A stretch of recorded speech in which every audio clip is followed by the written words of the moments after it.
First, start off by telling me who you are and where you're from. I'm Clare Corbould. I'm from Monash University in Melbourne. Melbourne. And do you think you're the person who came the farthest for the convention? I reckon I might be. Yeah, there are a few others from Sydney.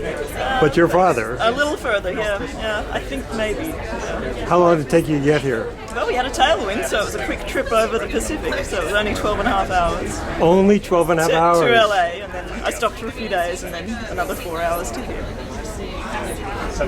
Do you get to stay in the U.S. for a little bit, or do you turn around and go back? I have two small children, so this trip is pretty quick. So it's 6 nights in the U.S., so it's an eight-day trip altogether. Wow.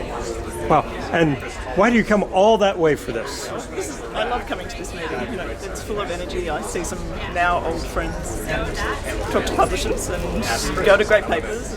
Yeah, we've got a good community in Australia, and Australians and New Zealanders or people based there. A big enough community to have a great meeting every 2 years, but it's not like this. You do US history, particularly when in a fairly isolated place. You come here, and it's a great excuse too to get to the archives and do some research. Yeah, I would guess that you actually need to be in America every once in a while. Yeah. I usually spend about 6 weeks a year here at least, mostly doing research, but also a couple of conferences a year. Wow. Do you get some help from the state to defray the cost? The cost is good. The Australian government has very, very generous funding, actually. Yeah. So I'm on a research fellowship that is a 4-year fellowship with no teaching, which is a great privilege. Yes. Yeah.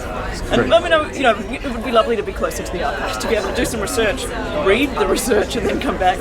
But I tend to do hit and runs, 3-week blocks that mean that's slightly harder to digest the material. It takes longer. You often find you've made mistakes, what you should have got.